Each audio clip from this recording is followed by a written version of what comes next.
Hi, my name's Isaac Shutt. I'm an estate planning and probate attorney. I'm licensed to practice law both in Texas and in Wyoming. And in this video, I'll answer a question that comes across our desk every once in a while, and that is, how do I contest a will? Well, let's get right into it. There's an easy answer to this. If you are interested in contesting a will, go see a lawyer, like right now. You do have to wait to file a will contest until after the person has actually passed away. So if you're thinking about contesting a will, like of your parent or your spouse or whatever, and that person is still alive, don't jump the gun. You need to wait until the person has actually passed away. And then once that person's passed away, don't mess around, go see a lawyer. And you would say, Isaac, why is that so important to go see a lawyer? Well, here's the thing. And let me be really specific. Go see a lawyer that has experience contesting wills and trusts and things like that. Don't go to just a regular old, jack of all trades, master of none. There's some really special things that you need to be mindful of if you're going to do a will contest. But the reason it's so important to go see an attorney really quickly after somebody's passed away is because there's what we call a burden shift. And so in any legal case, someone, whether that's a plaintiff or a defendant, will have the burden of evidence, meaning that person has to satisfy the judge or jury of that certain thing, okay? So if you wait too long to get an attorney and the other side files that will for probate, gets it all the way to a probate hearing, and then you file your will contest, well, now the burden is on the contestant. Whereas for most causes of action, if you're going to challenge the will, you want to do it before that proponent, the will proponent, gets his hearing, his initial probate hearing, because if you get your will challenge in before that hearing, then the will proponent has the burden. Now, I know that seems like a subtle thing, but when you're dealing with things like whether or not a will signer had mental capacity, I would rather be the person who only has to prove, well, really doesn't have to prove anything. If I'm contesting it, I don't have to prove anything. The other side has to prove that the will writer did have capacity. I don't have to prove that he didn't. Does that make sense? So that's why the timing and going to see an attorney quickly is so important. And in fact, we even have a little saying among probate attorneys. We actually call it the race to the courthouse. So the timelines are super important here. And to put an even finer point on it, let's say you want to challenge a will, and the other side, the people who are the proponent of the will, let's say they go get an attorney like the day after your loved one has passed away, and they file that will for probate. Well, they can get a hearing in about 2 weeks. So it's lightning fast for them to get that hearing. And then if you didn't get your challenge filed by then you've got that burden shift, and your case is a little bit harder to prove in court. So it could be as little as 2 weeks. So get in there, go see an attorney if you're planning on contesting a will. And now, other things that you need to do if you're planning on contesting a will are just being mindful of just general practices in any lawsuit. Like you've heard the saying, loose lips sink ships. Be careful who you talk to. Be careful about what you say. Oh, well, my attorney told me this, or my attorney. Don't do that.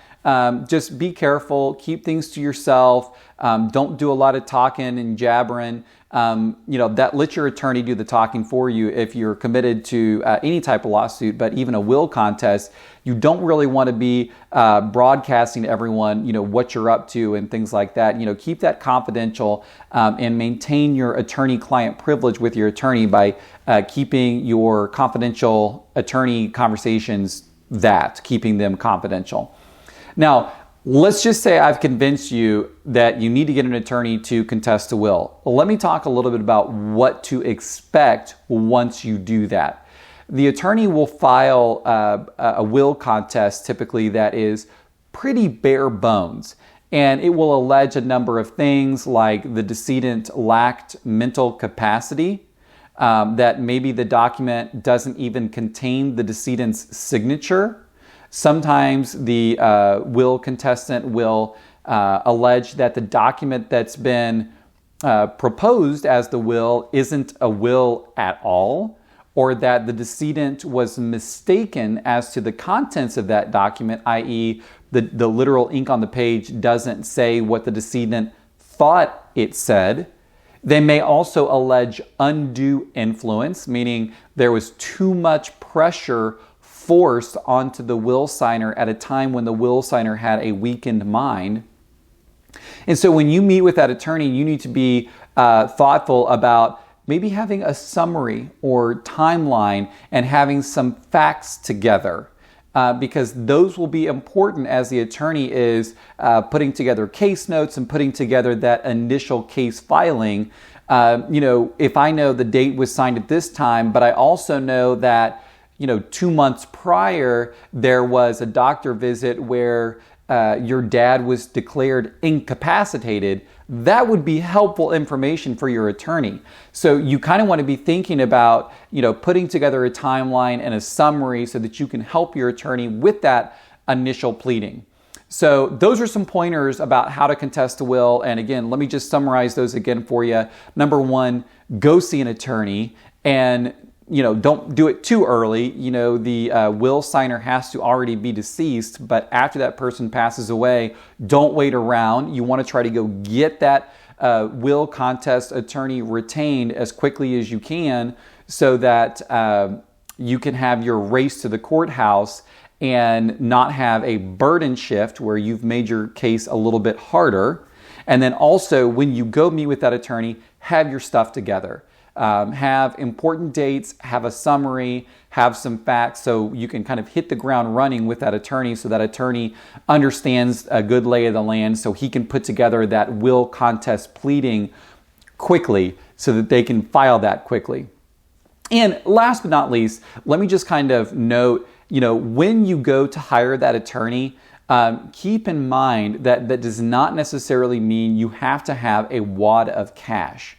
So a lot of attorneys will take will contest cases on a contingency fee, meaning if you want to contest that will or trust, you may not have to pay anything.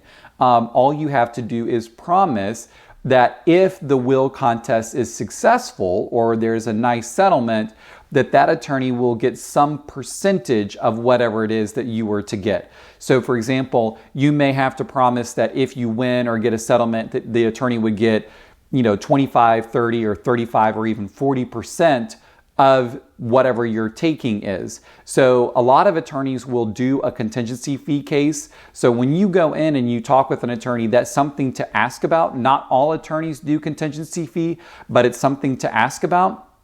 So don't feel like, oh, okay, well, since this is a lawsuit, and a will contest is a lawsuit, don't think that you necessarily have to have thousands and thousands of dollars of cash ready to file that contest, because you may have the option of doing a contingency fee. Now, if you don't want to do a contingency fee because you could afford to pay an attorney fees retainer and things like that, be prepared to do that. And again, you don't want to be spinning your wheels and wasting a lot of time, because these timelines are so important. You need to have your facts together, and if you're going to do hourly fee, you need to have your money together so you can make that retainer deposit so your attorney can get to work. So I just wanted to mention that last thing, because I think a lot of people, I kind of hear after the fact, hey, Isaac, I would have contested my dad's will, but, after he passed away, I didn't have the money. And I'm thinking, oh no, if you could go back in time, I wish I could just, reach you and kind of tell you like, hey, you probably could have gotten an attorney on a contingency fee, and you probably shouldn't have decided not to do the case simply because you didn't have a bunch of money, because there probably was an option for a contingency fee from some really qualified attorneys. Oh, and even on that same example, there are pro bono associations. Now, a lot of pro bono associations would be unwilling to take a will contest case.